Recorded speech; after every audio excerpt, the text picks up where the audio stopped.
मैंने एसएससी को एक आइडिया लगाई, हमारे पास रिजेक्शन का डेटा ही नहीं है। लॉ स्टूडेंट और मेरी अंडरस्टैंडिंग के हिसाब से मैं सिर्फ इसे अनजस्ट एनरिचमेंट कहता हूँ।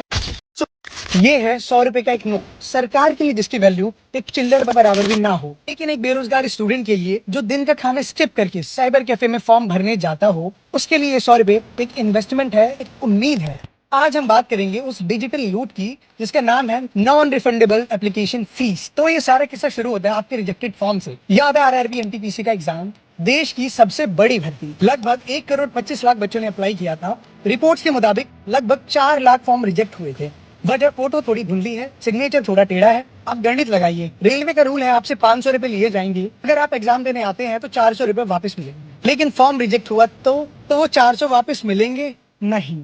मतलब 4 लाख गुना 500, 20 करोड़ रुपए बिना एग्जाम करवाए, बिना पेपर छापे, बिना सेंटर बुक किए, सीधा 20 करोड़ का मुनाफा। तो क्या ये पब्लिक सर्विस है या पब्लिक लूट? अब आते हैं एसएससी पर। मैंने एसएससी को एक आइडिया लगाई, पूछा कितने फॉर्म रिजेक्ट हुए और रिजेक्टेड फॉर्म का पैसा कहाँ गया। दिनों के बाद जवाब आया, डेटा नॉट मेंटेन्ड। सोचिए, जो एजेंसी ऑनलाइन एग्जाम करवाती है, जो आपके माउस के हर एक क्लिक का हिसाब रखती है, वो कहती है कि हमारे पास रिजेक्शन का डेटा ही नहीं है। क्यों नहीं है? क्योंकि अगर डेटा दे दिया तो हिसाब देना पड़ेगा। एसएससी सीएचएसएल में लगभग 32 लाख फॉर्म हर साल रिलीज होते हैं। अगर सिर्फ 1% भी फॉर्म रिजेक्ट हुए, मतलब 32 लाख, ये पैसा कहाँ गया, किस अकाउंट में गया, कोई जवाब नहीं। एज अ लॉ स्टूडेंट और मेरी अंडरस्टैंडिंग के हिसाब से मैं सिर्फ इसे एक अनजस्ट एनरिचमेंट कहता हूँ। सुप्रीम कोर्ट साफ कहता है, अगर आपने सर्विस नहीं दी तो आप पैसा नहीं रख सकते। जब फॉर्म रिजेक्ट हुआ, एग्जाम हुआ ही नहीं, पूरी फीस हड़प लेना किस बात का जस्ट है?